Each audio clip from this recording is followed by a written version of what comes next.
Joanne Kellington is a teaching and learning consultant for Education Bradford. She specialises in behaviour and attendance at Key Stage 3, advising teachers across the LEA on good practice in behaviour management. Now think about a language of choice. It can apply to anything in the classroom.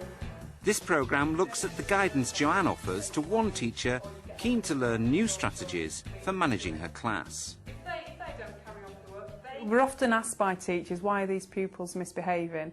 And we tend to throw the question back to them and say, why do you think they're misbehaving? And the same answers come up time and time again. They are bored, they can't access the learning, they're not engaged in the lesson, they're using the lesson more like a social playground. As soon as they're bored, they think of other ways to get their teacher's attention, which is usually through misbehaviour. So it's about the teachers thinking about what can I do to counteract that? How can I make my lesson more engaging? Am I differentiating the lesson and setting boundaries, setting routines so that the children know what is expected of them in the classroom?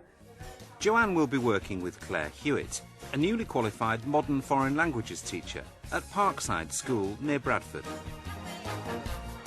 Claire's chosen to teach some of the more challenging pupils, and she's keen to develop strategies to get the best out of them.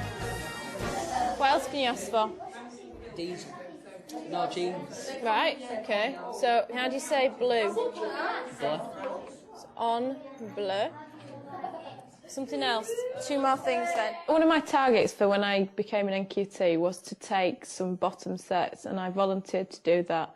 But what I didn't realise when I offered to do it was the problems I would encounter with them. There's a lot of low-level disruption, a lot of shouting out, and it's that I want to try and get a grip of, to try and motivate the groups a bit more. 5, 4, 3, 2, 1. I want some ideas. By working with Jo, I think she'll give me some ideas on how to tackle the little things that cause the big problems. So if I deal with a low-level disruption now, I won't have the bigger problems later. I think sometimes you just can't deal with it on your own. You have to tell somebody. Hi Claire, I'm Hi. Jo. I'm from the Key Stage 3 team, behaviour and attendance consultant. I'm coming in to work to observe a class. How's it going in terms of behaviour? I have 2 bottom sets that I have a few behaviour issues in, which Right. I think you're going to observe one of them. So that'll Is be... that the year 9? Yes. Yeah. That'll be quite useful to get some feedback on what I can try with them. When you say you've got some issues with them, in terms of what in particular? They tend to be quite disruptive and they don't listen at all. Right.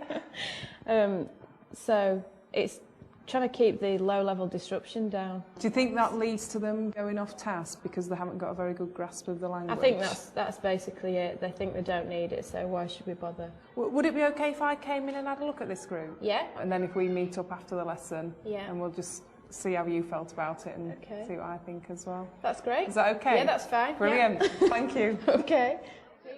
Joanne will observe Claire teaching a French lesson to a bottom set Year 9 class. Okay, allez, entrez, s'il vous plaît. My main focus is to go and observe the group and see how Claire engages with the group, see what sort of relationship she's got with the group, because that tends to be the basis of behaviour management. I'm going to be looking at how the pupils interact with each other. Are they happy to work on their own independently, or are they quite reliant on Claire? I tend to do a general observation, and then we'll look at 2 or 3 areas to target for the second observation, and we'll look at how to implement different strategies. Right, can you put your feet down on the floor, please, James? Sit on your chair properly. Josh, the same to you. Michael, Chris, if you can't stop talking, I'm going to get rid of one of you. Tom, you need to pay attention. Josh, how do you expect to play if you haven't done what I've asked you to do? We've said it in French, we've said it in English, and you've still not done it. Do not shout out. I'm only going to ask people with their hands up. Chris. Michael, can you explain to Josh what he's supposed to do, please? How did you think that went? Awful. I was really embarrassed. They're just a really challenging group, I find. And I don't know what to do with them. What did you find the most challenging in that lesson? Keeping them quiet whilst you're trying to do things. Yeah. It's just the low-level disruption, Yeah. like I said before. But it's it's high frequency, it's happening all the Yeah. time, isn't it? Just from watching, it seems though they're desperate for your attention, a lot of them. They They're wanting you to very talk to them, attention which is good. Yeah. It's just now sort of refocusing it in a positive way so that they're getting attention from you for their poor behaviour. Yeah. So it's trying to turn that around so you're giving them attention for what they're doing well. Counts, excellent. What I want to do now is, you've done some practice on numbers. Why do you think you need to practice your numbers? You led the lesson for 60 minutes, didn't you? It was totally teacher-led. Yes. If they haven't got a good grasp of the language, it's hard for them to go off and do tasks Yeah. on their own. What you could try is maybe doing some paired learning, holding up the Flashcards. Yeah. Yeah. And if you think about it, I think there was 20 in the class, one person out of 20 is answering. If you say, right, you've got 10 minutes, there's the card in twos, and then they've got to come up with an answer. So if one person doesn't know, hopefully the other person will. So at least then you've got 10 answers come in. Right. And every hand should be up. That's what you want. Yeah. So you tell them what you want Right. out of the lesson. Can you explain the point system to me? Yeah, they have a little Eiffel Tower in the back of the books. And once they've got 6 points, they get a credit. Timmy, c'est combien? C'est excellent, un point, très très bien. Le petit. Petit, excellent, un point, fantastique. And they build up credits and they're going to be able to spend them in a shop where they can buy things. So they all want to get points because they all want to get credits to spend in the shop. I could hear them saying, we get a point, do we get a point for No, that? Do we get a point they're really for that? keen on getting points and credits. And I would sell that. Yeah. Sell this points to them because they all want it. Yeah. And if they don't get enough of it, they'll stop wanting the points. Another thing I'd suggest is movement around the classroom. I tend to stay in a box. You tend to stay here. Just try and move around the tables. Yeah. And then also, because this group you never really get near to them. No. And sometimes just being there stops the behaviour happening. Yeah. So as you're walking around with your cars, just do it as you're walking. Yeah. And I think you're more accessible then to all the groups. Sometimes, you know, at the beginning there was someone with his rubber. And sometimes if you'd have just stood next to him, that would have been enough. And just discreetly, you take it away from him. Yeah. And he knew we were messing about. And if you'd have been walking around the room, you could have done that. And then you wouldn't have had to stop the flow of the lesson. You'd have just done it discreetly. He wouldn't be embarrassed. Well, he probably loved it anyway. No, I think he does like it. But it just goes with the flow of the lesson. And if you're walking around, you can mop up everything as you're going along. And if someone's talking, if you go up to him, sometimes just putting your hand on the desk as well. Yeah. You're not actually speaking to him, so you're still teaching the whole of the class. But he knows that you're there. Right. Again, it's just using your physical presence in the classroom. And again, by walking around, you're going to create that. And you can pick up a lot of the things that are going on, the pen tapping, the swinging on the chair, which is all going on, isn't it? Yes. And I know you can see it, but if you were to pick up everything in that classroom, you won't get any teaching done. No, I know. At one point, you said, don't shout out. And one thing you could try is turn it around and say, rather than don't shout out, hands up.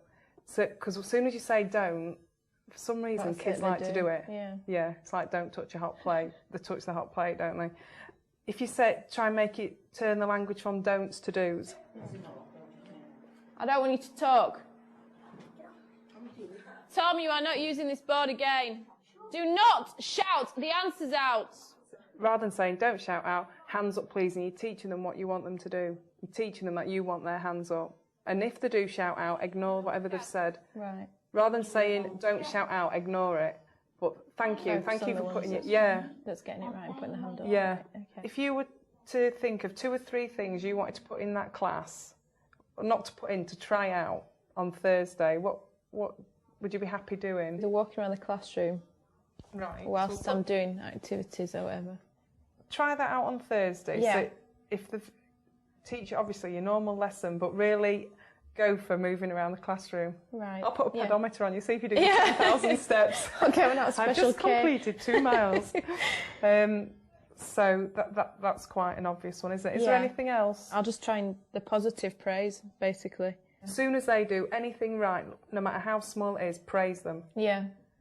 And just for one lesson, try and ignore what they're doing wrong, but putting in the praise. I mean, you usually say 6 praises to every 1 correction. Yeah. So, I mean, if they're doing something that needs correcting, you've got to do it. Yeah.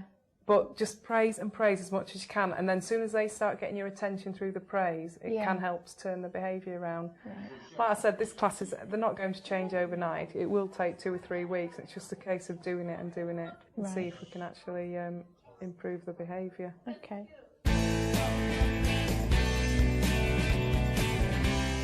It's a few days later and Jo has returned to Parkside to see how Claire is putting some of her suggestions into practice.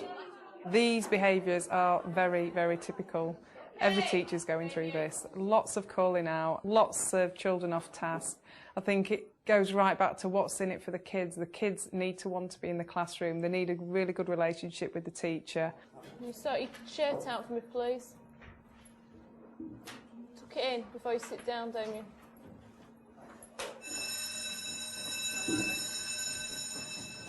So we're going to revise the clothes and colours again today.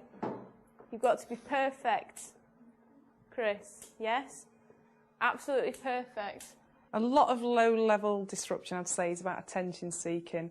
They want the attention of the teacher, which can only be a good thing, but it's about refocusing them, so that you only give them attention for the positive behaviour. For example, when they put their hands up, when they do as you ask, when they answer a question, etc. Rather than giving the attention for negative behaviour, the calling out, the walking around the classroom, the throwing things around the room, because that is what you want. You're feeding the behaviour. And the only way you can actually change behaviour is through praise and lots of rewards. Just checking your credits. There you go. Thanks, Miss. This team then, 2 points each. Everyone else can have a point each. That was excellent. Excellent. You've got your 6 credits, so you need to get another 4 points. Yeah, to get another credit. Okay. Another strategy that I've suggested to Claire is to have more presence in the classroom by moving around the desk. Listen, Damien. What we need to do...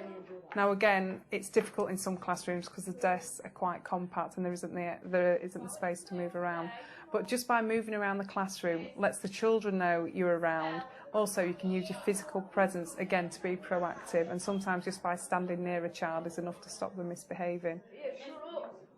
With Claire's group, it's particularly important that she teaches them new behaviours because, like Claire would admit, there's a lot of calling out. What she needs to do here is teach them that the way to answer a question is to put their hand up, and the only way you can actually teach this is through praising those who are doing it. So when people call out, to ignore them and actually go to the person who's got the hand up and praise them for having the hand up. You've got your hand up, thank you, and then take the answer from them. What's the word for how much it costs? Levez la main. Levez la main. C'est combien? Excellent. You need to think about the basics of actually managing behaviour, which is building a relationship with the class. That is fundamental. If you want to work with the class, particularly a challenging one, you need to have a solid relationship where the children love being in your classroom, they enjoy engaging with you, you show them that you enjoy engaging with them, and you make them welcome into your classroom as well. And I cannot emphasise that enough. Get to know your pupils, particularly the ones who are more challenging. Find time and invest your time with the most challenging pupils and show a genuine interest. What are you going to get? What vouchers are you going to get? I'm trying to get them all before Christmas, so we should be able to spend them before Christmas. My advice to Claire is she needs to keep practising and persevering and have a lot of patience with them because it is very, very hard to turn around a challenging group. Most people have finished now. I've been round and I've checked most people's work. You were all more or less on the right tracks. 1 point pour chaque personne, okay? 1 point pour chaque personne.